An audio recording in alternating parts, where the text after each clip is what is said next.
Alors je vais prier avant de commencer. Seigneur, merci parce que nous sommes devant toi et tu nous as déjà parlé ce matin et tu veux continuer encore par ta parole. Merci de disposer nos cœurs à t'écouter, que nos oreilles entendent et que notre cœur écoute. Merci pour ta parole, Seigneur. Amen.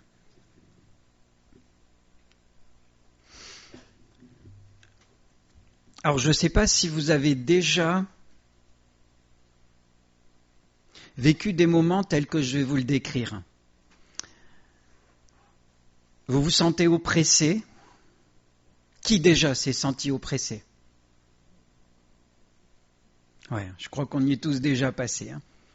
Vous vous sentez oppressé, et puis, comme vous connaissez le Seigneur, vous demandez au Seigneur de l'aide.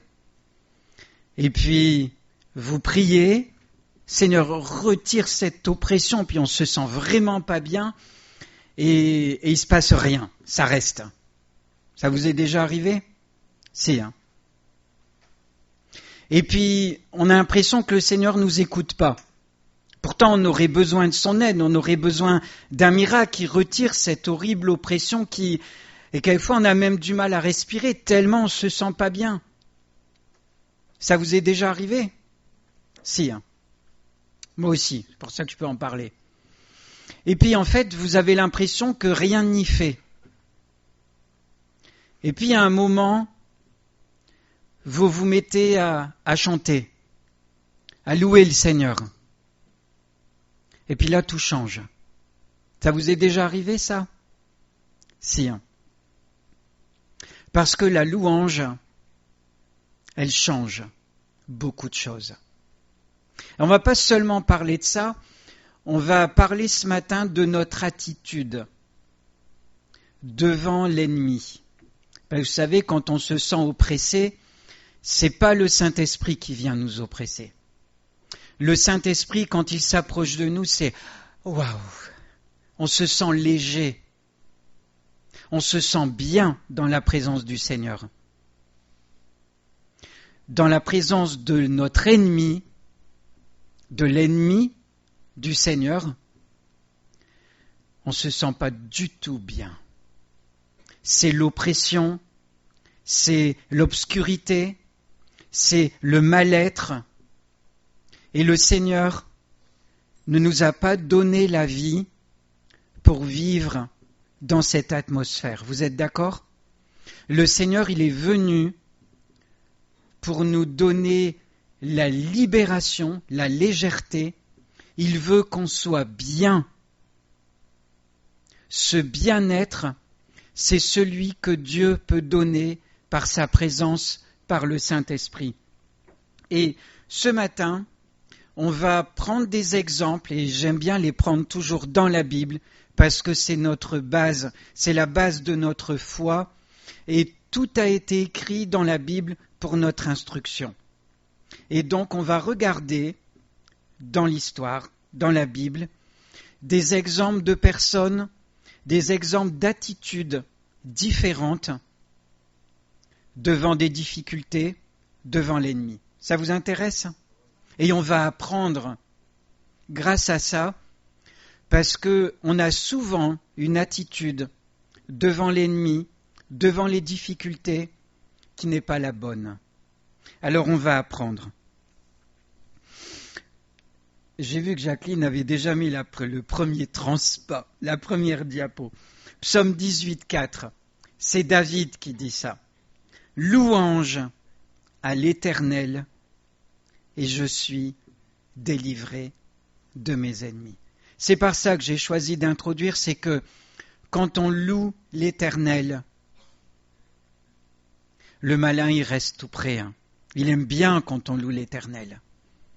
Non, l'ennemi s'enfuit. Vous savez, dans nos jardins, vous me direz peut-être, ah ça y est, alors là, avec son jardin ou la nature, mais il y a plusieurs façons de combattre des nuisibles dans le jardin. On peut sortir l'artillerie lourde et on va mettre des poisons, des pesticides et tout ça. Ah, ça va marcher, hein.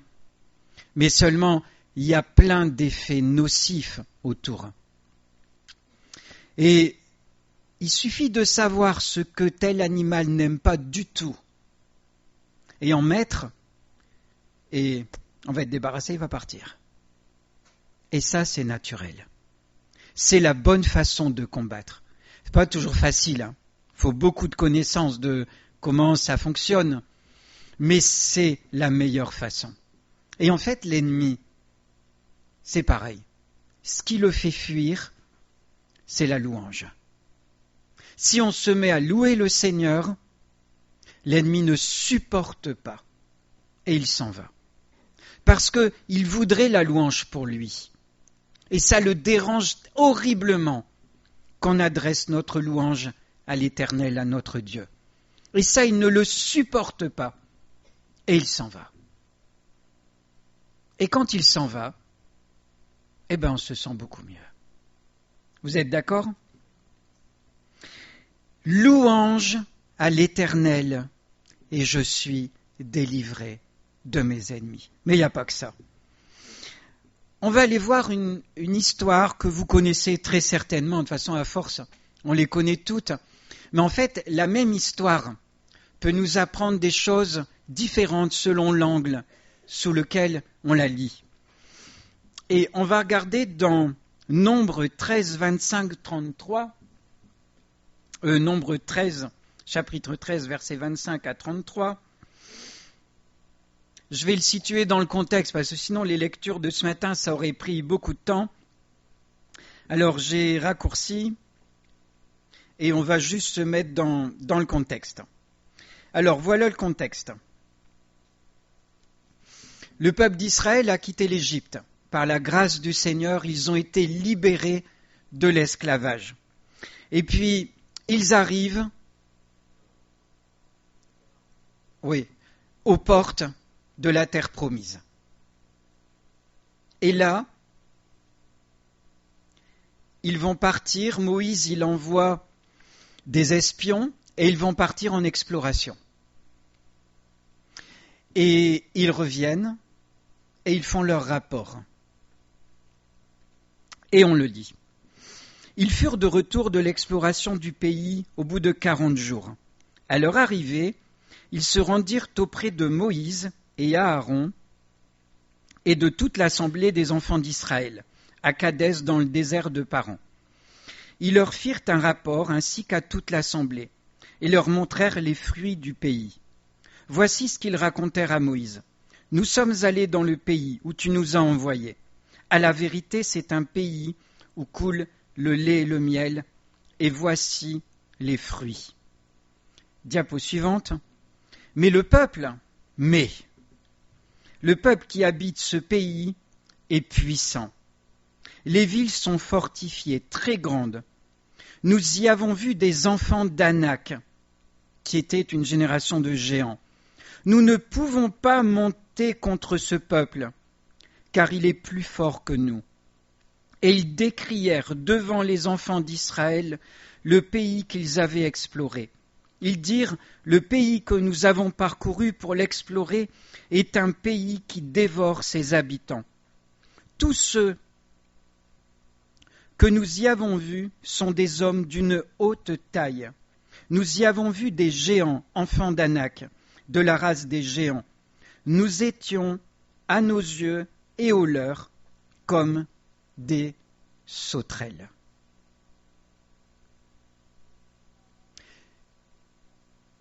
Ça doit sûrement vous rappeler des souvenirs d'expériences que vous avez vécues dans votre vie et dans la nôtre, dans la mienne aussi, où on se sent trop petit devant la difficulté. On a une montagne devant nous. Alors il y a des choses bien, il faudrait y aller, mais l'ennemi qui nous barre la route, il nous paraît tellement plus fort que nous qu'on est découragé. Vous connaissez ça ? Si, on l'a tous connu. Et on est là, et on a l'impression que ce n'est pas possible, qu'on ne va pas y arriver. Ça, c'était quasiment tous les espions. Et dans tous les espions, il y en avait deux, Josué et Caleb. Les diapos suivantes, Caleb fit taire le peuple qui murmurait contre Moïse. Il dit, « Montons, emparons-nous du pays, nous y serons vainqueurs. » On a deux attitudes différentes. Il y en a qui baissent les bras et il y en a qui lèvent les bras. Il y en a qui baissent les yeux, qui regardent la difficulté, et il y en a qui croient en Dieu, que le Seigneur va les délivrer. On a deux attitudes différentes. Et on va regarder les conséquences d'une attitude et de l'autre attitude. Parce que là, on va apprendre. Parce que dans notre vie, nous traversons tous des moments où nous sommes face à des géants.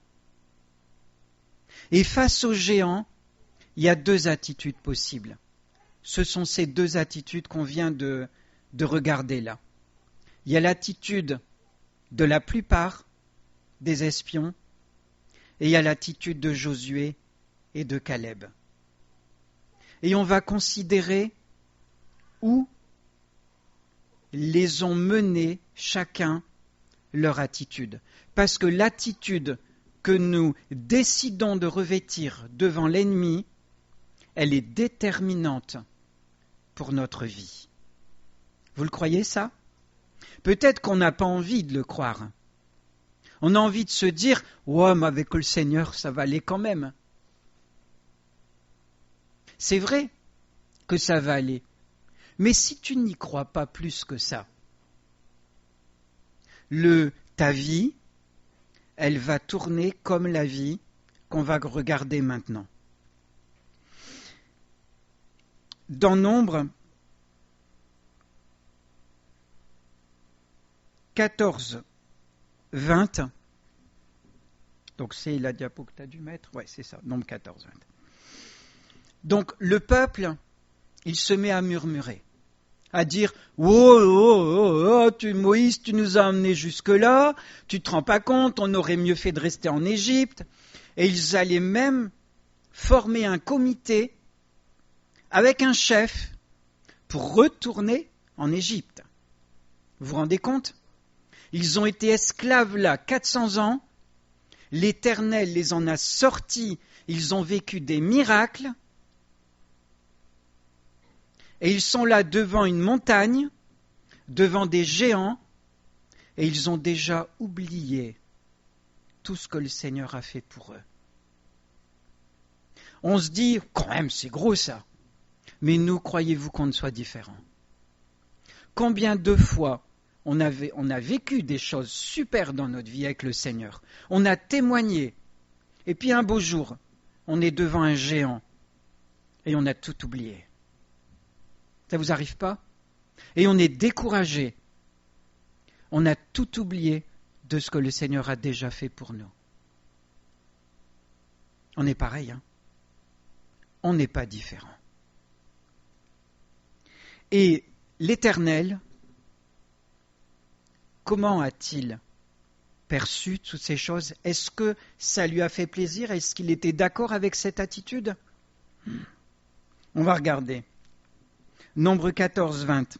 Et l'Éternel dit, « Je pardonne comme tu l'as demandé. » Il s'adresse à Moïse, parce que l'Éternel voulait détruire le peuple. Et Moïse s'est positionné devant elle. Il a négocié, il a intercédé. Il a joué un peu le rôle de Jésus-Christ envers nous. Et l'Éternel a dit, « Je pardonne comme tu l'as demandé.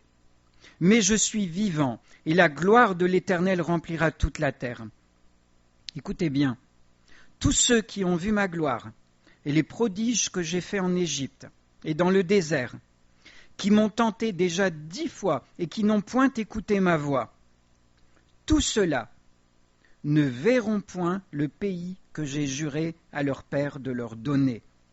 Tous ceux qui m'ont méprisé ne le verront point. Et parce que mon serviteur Caleb a été animé d'un autre esprit et qu'il a pleinement suivi ma voie, je le ferai entrer dans le pays où il est allé, et ses descendants le posséderont. Les Amalécites et les Cananéens habitent la vallée. Demain, tournez-vous, ça veut dire demi-tour, et partez dans le désert, dans la direction de la mer Rouge. C'est terrible, Ils étaient sur le point d'entrer dans la terre promise. Ils avaient vécu des choses magnifiques. Et parce qu'ils se trouvent devant des géants, ils se découragent. Ils ne veulent pas saisir la victoire que Dieu leur a préparée. Ils en assument les conséquences. On fait demi-tour. On aura envie de dire demi-tour, marche. Ah oui, mais c'est pas rigolo, Et ils sont partis dans le désert. Et figurez-vous qu'ils ont tourné 40 ans dans le désert. Et la parole de l'Éternel s'est accomplie. Tous ceux qui avaient plus de 20 ans, ils sont morts dans le désert. Il n'y en a aucun d'eux qui a franchi la terre promise, sauf Josué et Caleb. Les deux qui ont fait taire le peuple, qui ont dit « Le Seigneur nous donne la victoire, on y va !» Il n'y a que ces deux-là qui sont entrés dans la terre promise. Notre vie, à quoi ressemble-t-elle ? Est-ce qu'on a le profil de Josué et Caleb ou est-ce qu'on a le profil des autres qui ont baissé les bras devant les géants ? Ce matin, il faut qu'on se positionne. On est de quel bord ? Est-ce que je suis de ceux qui s'avancent et qui croient de tout leur cœur qu'ils vont avoir la victoire ? Ou est-ce qu'on est de ceux qui se découragent, qui se laissent décourager et qui vont perdre ? Pourtant, en ayant un Dieu vainqueur. On est d'accord ? Ils avaient un Dieu vainqueur, mais ils ont perdu. Qu'est-ce qui les a fait perdre ? C'est leur attitude. Leur attitude devant l'ennemi les a fait tout perdre. Vous voyez, comme quoi, on peut se berner. On peut se dire, « Ouais, le Seigneur, ça va aller. » Mais si tu ne saisis pas la victoire que Dieu te donne dans ta vie, eh bien, tu peux tourner en rond pendant longtemps. Et vous savez, il y a des chrétiens, il y a un petit proverbe, un petit dicton que j'ai entendu dans mon enfance, un chrétien triste est un triste chrétien. Mais si tu marches toute ta vie de chrétien, la tête basse, dans la défaite,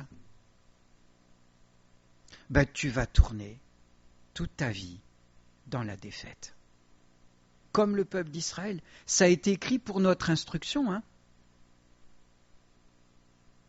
Et ça, il y en a certainement, mais c'est triste, qui sont morts dans la défaite alors que Dieu leur a donné la victoire.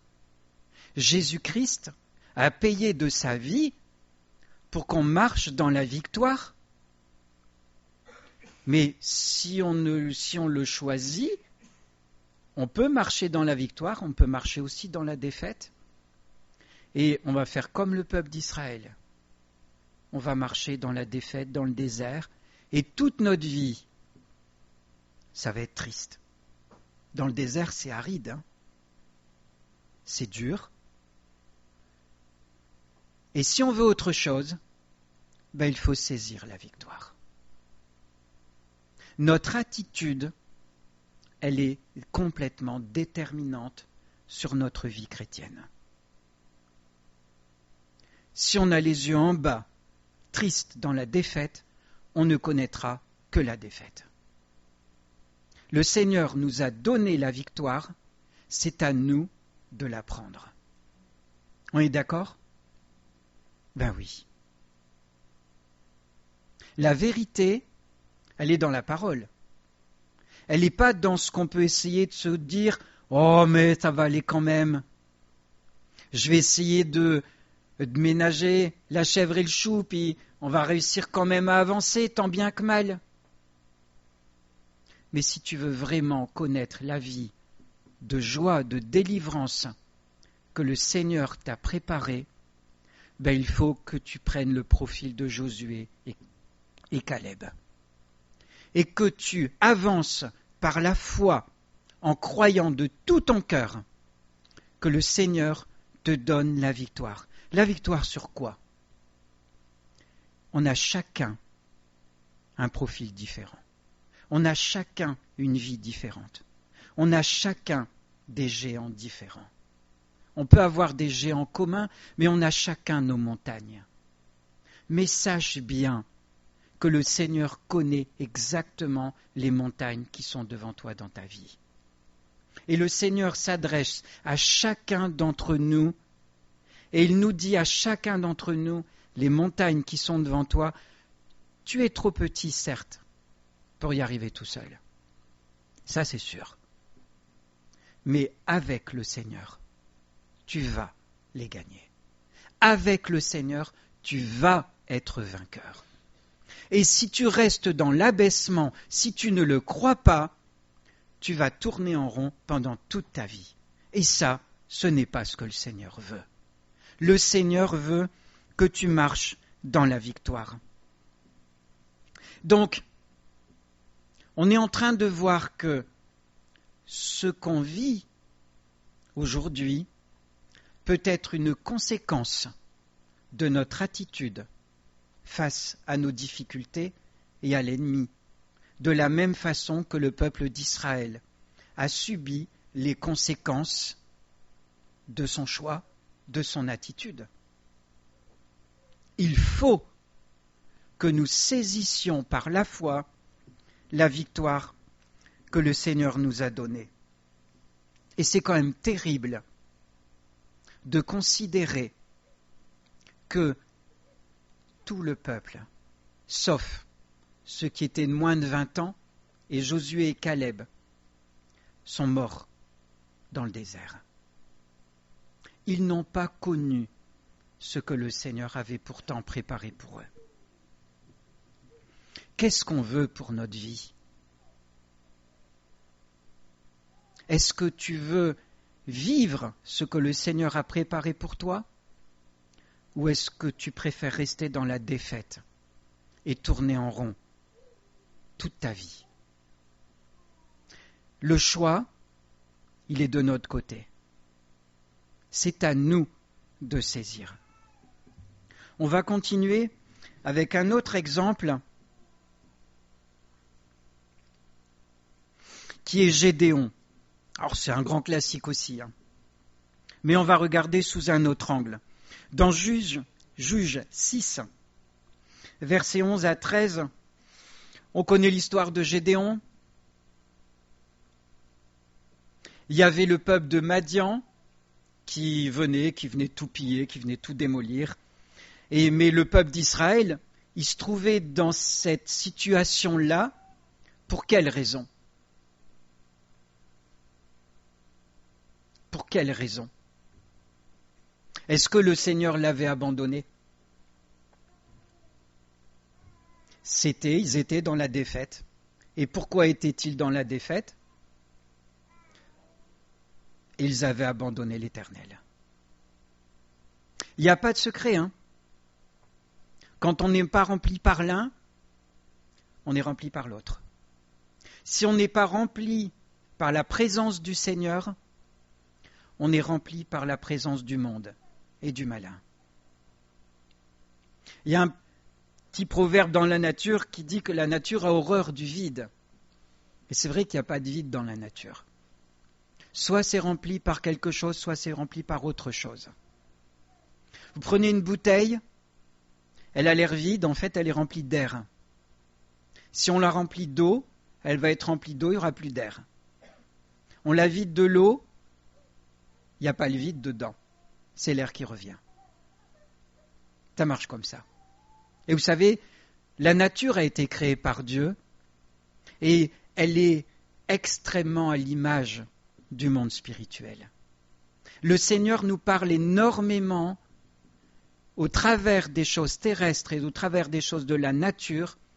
Il nous montre, il nous explique comment fonctionne le monde spirituel. Et ce qui n'est pas rempli par Dieu est rempli par le malin. Et là, le peuple d'Israël était dans la défaite parce que c'était l'ennemi qui triomphait. Et pourquoi l'ennemi triomphait ? Parce que le peuple avait abandonné la main de l'Éternel. Et l'ange de l'Éternel vint, il s'assit sous le térébinthe d'Ophra, qui appartenait à Joas, la famille d'Abiézer. Gédéon, son fils, battait du froment au pressoir pour le mettre à l'abri de Madian.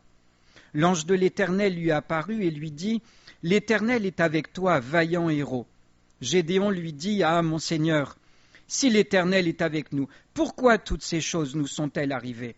Et où sont ces prodiges que nos pères nous racontent ? Et quand ils disent : l'Éternel ne nous a-t-il pas fait monter hors d'Égypte ? Maintenant l'Éternel nous abandonne et il nous livre entre les mains de Madian. » Ça, c'est Gédéon, qui n'avait pas assez de recul. Il ne comprenait pas pourquoi il était dans cette situation-là. Et il était dans cette situation-là parce que le peuple d'Israël avait abandonné la main de l'Éternel. Lui, il croyait que l'Éternel l'avait abandonné.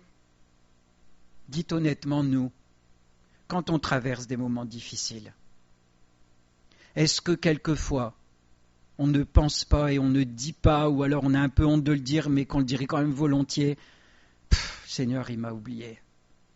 Seigneur, il m'a abandonné. » Ça vous arrive pas de penser un peu ça ? Soyons honnêtes. Ben oui. Ben oui. Et pourtant, le Seigneur ne nous abandonne jamais. En fait, quand on s'éloigne de lui, quand on a l'impression qu'il s'est éloigné de nous, c'est parce que nous, on s'est éloigné de lui.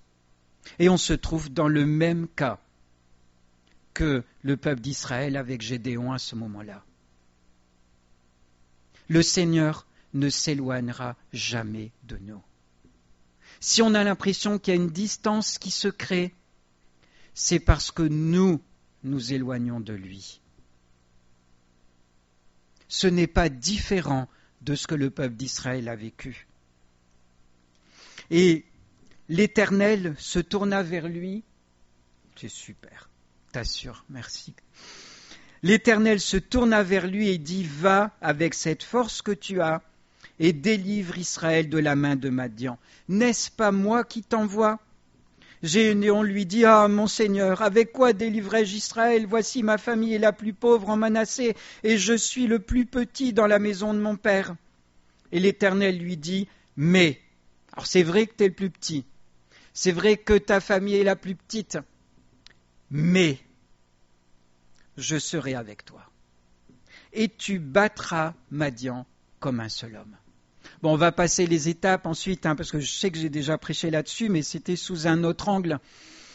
Mais là, Gédéon, il se voit tout petit, beaucoup trop petit. Il se voit un peu comme le peuple d'Israël devant les géants de la terre promise. Vous voyez, on retrouve le même phénomène. Il y a une montagne, je suis trop petit, je ne peux pas y arriver. On a besoin du Seigneur. Sans le Seigneur, on ne peut pas y arriver, mais ça, le Seigneur le sait. Le Seigneur ne nous demande jamais de remporter la victoire tout seul. Il nous demande de remporter la victoire avec lui. Et si on ne le croit pas, on ne va pas remporter la victoire. Si on ne le croit pas, il ne va rien se passer. Mais, si tu saisis la victoire de tout ton cœur, et que tu t'avances en conséquence, tu vas voir que la montagne, elle s'écrase. Et tu vas voir des miracles qui vont arriver, qui vont se produire. Et Gédéon, il regardait avec son regard d'humain, mais le Seigneur lui a demandé de regarder vers le haut. Plus tard, Gédéon, il avance au verset 15. Gédéon, lorsque Gédéon, donc là, il y a eu tout le tri avec les 300 hommes, tout ça, je passe tous les détails, je crois que vous les connaissez tous. Sinon, je vous invite à aller lire dans Juge 7, ou les chapitres d'avant, parce qu'il y en a, c'est assez long. Et voilà, Gédéon, il se trouve tout près de la bataille. C'est le moment décisif. Et il s'en va, tapis dans l'ombre pour écouter ce qui se passe. Et puis là, il y a des ennemis, les Madians, qui sont là. Et il y en a un qui raconte un songe qu'il vient d'avoir. Vous connaissez, avec cette galette qui rame, qui écrase tout. Et Gédéon, il est encouragé en entendant ça. Et il revient et ça y est, on va gagner. Pourtant avec pas beaucoup de monde. Et il divise les 300 hommes en 3 corps. Il leur remit à tous les trompettes et les cruches vides avec des flambeaux dans les cruches. Et là, je veux qu'on s'arrête là-dessus. Parce que c'est important. Les trompettes, c'est tout un... C'était des trompettes réelles, mais il y a tout un symbole derrière les trompettes. La trompette, c'est un instrument de musique, on n'en a pas ici, mais souvent la trompette, elle est utilisée dans quel contexte ? La bataille. Et la trompette, elle annonce la bataille et bien sûr la défaite. Non, elle proclame la victoire. La trompette, c'est un instrument qui proclame la victoire de l'Éternel. Et ces trompettes, elles étaient jouées par qui ? Si vous lisez, c'était les sacrificateurs qui sonnaient de la trompette. Et qui sont les sacrificateurs aujourd'hui ? C'est nous. Nous sommes les sacrificateurs. C'est nous qui devons sonner de la trompette. C'est nous qui devons proclamer que l'Éternel est vainqueur. C'est nous. Nous devons prendre notre place. Si les sacrificateurs s'étaient décidés à marcher tête basse dans la défaite, les trompettes, au lieu d'être tournées le pavillon vers le ciel, ça aurait fait pop, pop, pop, pop, pop, pop, pop, vers le bas, ça n'aurait pas eu du tout le même effet. On est d'accord ? Ben ouais. Et nous, nos trompettes, comment on joue de nos trompettes ? De nos trompettes divines, comment on en joue ? Elles donnent quel son ? C'est à nous d'y répondre. Ah, il y a peut-être des jours, c'est pop, pop, pop, pop, pop. Il y a des jours, ah ouais. Mais le Seigneur veut qu'on souffle, qu'on donne tout ce qu'on a dans nos trompettes. Ah, elle a envie de sonner de la trompette, là. Alice. Et il y a une autre image. Ça, c'est les trompettes. Il y en a une autre d'image. Les cruches. Les cruches. Je ne suis pas en train de dire qu'on est des cruches. Mais c'est comment elles étaient faites, les cruches ? En terre cuite. C'était des cruches en terre cuite, et puis à l'intérieur, il y avait un flambeau. La lumière à l'intérieur des vases de terre. Ça ne vous parle pas, ça ? Nous sommes les sacrificateurs. Nous devons jouer de la trompette. Nous sommes les cruches, les vases de terre. Je préfère dire un vase de terre. Vous savez, dans 2 Corinthiens 4, 6, c'est marqué. Car Dieu a dit, la lumière brillera du sein des ténèbres Non, car Dieu qui a dit « La lumière brillera du sein des ténèbres » a fait briller la lumière dans nos cœurs pour faire resplendir la connaissance de la gloire de Dieu sur la face de Christ. Nous portons ce trésor dans des vases de terre afin que cette grande puissance soit attribuée à Dieu et non pas à nous. Nous sommes les vases de terre et nous portons cette lumière divine. Waouh! Nous sommes les sacrificateurs et nous devons sonner la trompette de la victoire. Waouh! Et de même que les trompettes ont dû retentir, parce que quand elles ont retenti, il s'est passé quelque chose. L'ennemi a fui. Quand les cruches ont été brisées, ça fait du bruit, mais la lumière, elle a paru. Elle s'est mise à briller. Mais nous sommes ces vases de terre. Est-ce qu'on a été brisés comme les cruches ont dû être brisées pour que la lumière de la victoire paraisse? Pour que la victoire paraisse, il faut que les trompettes retentissent. Mais il a aussi fallu que les cruches soient brisées.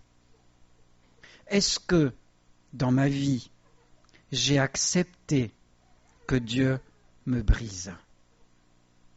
Tant que je ne suis pas brisé, la lumière ne peut pas paraître. C'est une sacrée image dans cette histoire. Et ça fait réfléchir. Est-ce que c'est moi? Ou est-ce que c'est moi brisé? Du coup, c'est le Seigneur qui a pris la place. Parce que nous, on ne remportera jamais la victoire. On n'est pas capable. C'est vrai, on est trop petit. C'est le Seigneur qui va la remporter, la victoire. Et il va le faire avec les morceaux de cruche brisés que nous sommes. Il nous a choisis pour porter la lumière. Il nous a choisis pour remporter la victoire. Mais sommes-nous assez brisés pour que la lumière paraisse? Chacun de nous doit y répondre. Je veux la victoire dans ma vie. Je veux que l'ennemi soit mis en déroute. Mais ce n'est pas forcément à ma manière. C'est à la manière du Seigneur. Et la manière que le Seigneur a choisie, c'est que nous devons, les vases de terre que nous sommes, qui portons la lumière, ils doivent être brisés d'abord pour que la victoire puisse jaillir. Dieu a choisi de faire briller la lumière au travers des vases de terre que nous sommes. On pourrait se dire, mais pourquoi est-ce qu'il a besoin de nous, le Seigneur? C'est son dessein. C'est son dessein. Et c'est un privilège d'avoir été choisi pour entrer dans le dessein de Dieu.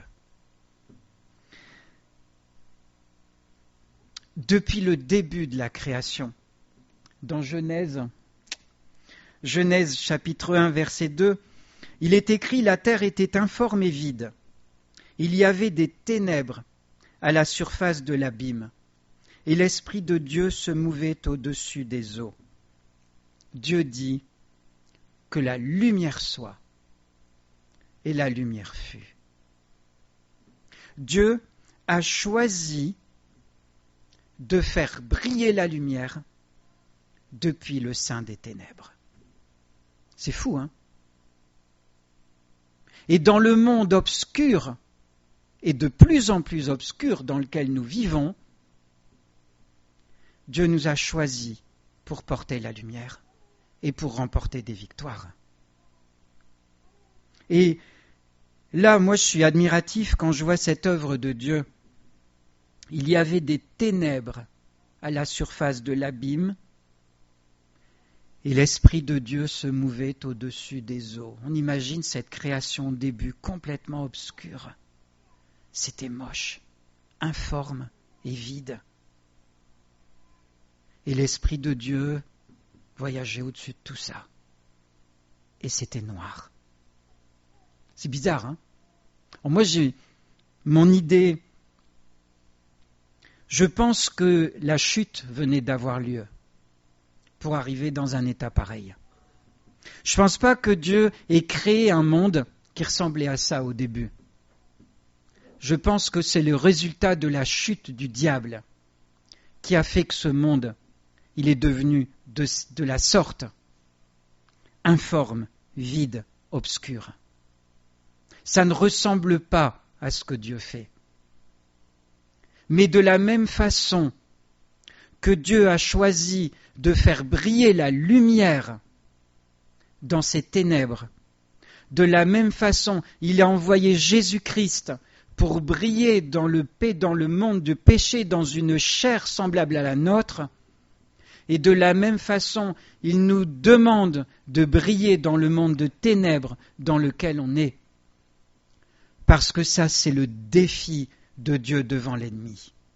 Parce que Dieu, la lumière, elle est plus forte que les ténèbres. La lumière a l'avantage sur les ténèbres, parce que dès qu'on allume, les ténèbres s'en vont. Et ça, c'est l'image de Dieu. Et si on retire la lumière, il y a les ténèbres qui viennent. Mais dès qu'il y a la lumière, les ténèbres s'enfuient. Et de la même manière, dès que Dieu vient, dès qu'on le loue, dès que sa présence vient, les ténèbres s'en vont. Mais ça, il faut qu'on le croie de tout notre cœur. On ne peut pas rester les yeux baissés.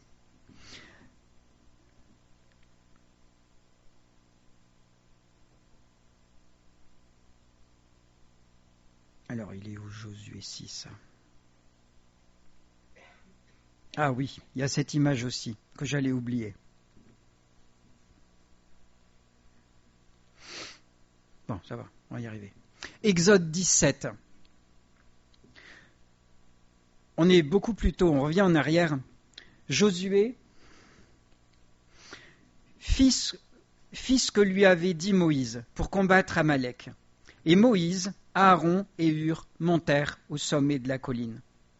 Lorsque Moïse élevait sa main, Israël était le plus fort. Et lorsqu'il baissait sa main, Amalek était le plus fort. Les mains de Moïse étant fatiguées, ils prirent une pierre qu'ils placèrent sous lui, et il s'assit dessus. Aaron et Hur soutenaient ses mains l'un d'un côté, l'autre de l'autre, et ses mains restèrent fermes jusqu'au coucher du soleil. Et Josué vainquit Amalek et son peuple au tranchant de l'épée. Là aussi, il y a une image de notre attitude. Si tu baisses les bras, et c'est une expression française, hein, oh, j'ai baissé les bras, j'en peux plus. Si on baisse les bras, on ne gagne pas. Le Seigneur sait qu'on est humain en fatigue. Moïse était humain comme nous et il fatiguait. Comment voulez-vous laisser les mains en l'air pendant la durée de toute une bataille ? C'est trop long. Il a été aidé. Ils ont glissé une pierre sous lui pour qu'il puisse s'asseoir. Et puis, Aaron et Hur ont tenu ses mains pour que la victoire soit remportée. Tout le temps que Moïse avait les mains en l'air, le peuple d'Israël gagnait. Elles sont comment nos mains ? Est-ce qu'elles sont découragées, baissées, tournées vers le bas ? Ou est-ce qu'elles sont tournées vers le ciel et que le cœur les anime pour qu'elles restent en haut, tournées vers le haut pour remporter la victoire ? C'est notre attitude qui est déterminante. Tout long, en fait, c'est une attitude. Est-ce que je garde mes mains vers le haut ou est-ce que je baisse les bras? Quelle est mon attitude devant ce qui est trop grand et trop fort pour moi? Devant peut-être mes addictions, devant mes passions, devant ma dépression, devant ce que je n'arrive pas, j'y arrive pas. Quelle est mon attitude? Le Seigneur nous a appelés et il a fait de nous un peuple de vainqueurs. De vainqueurs.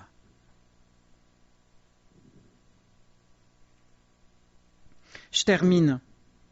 Josué 6. On ne pouvait pas passer à côté. Josué 6, 20, je prends juste l'extrait 1.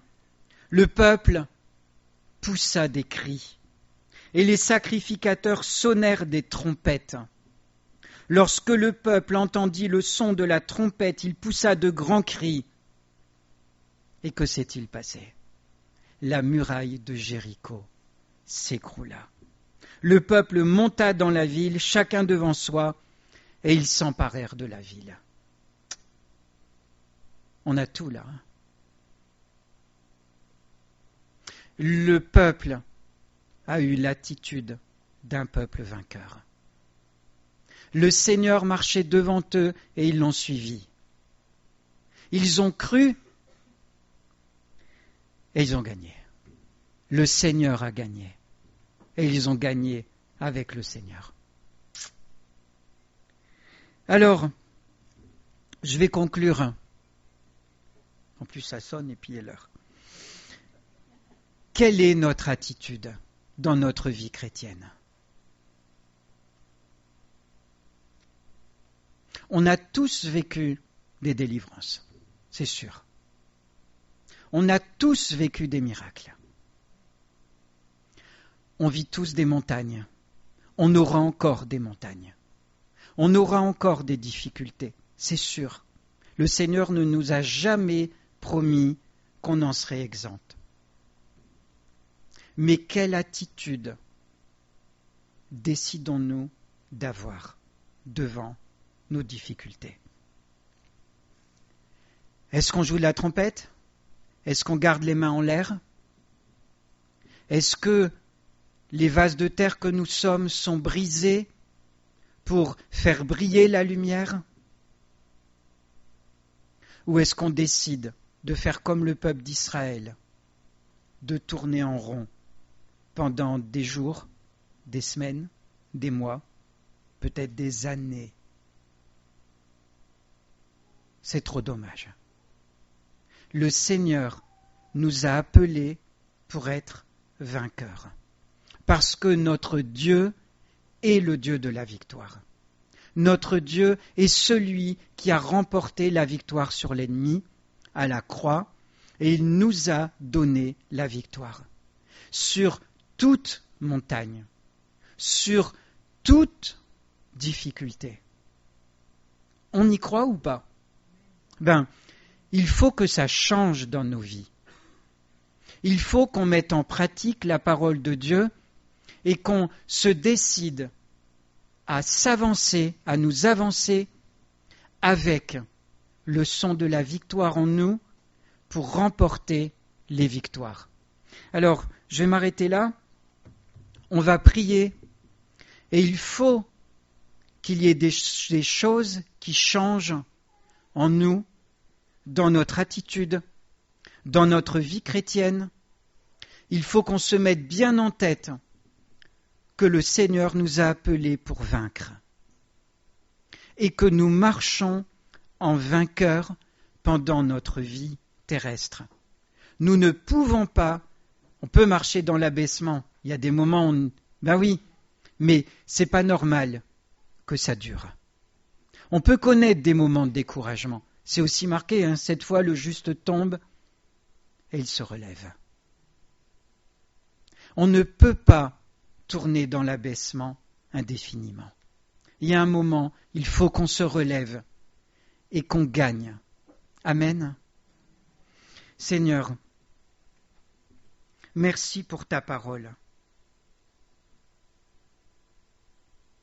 elle est la vérité.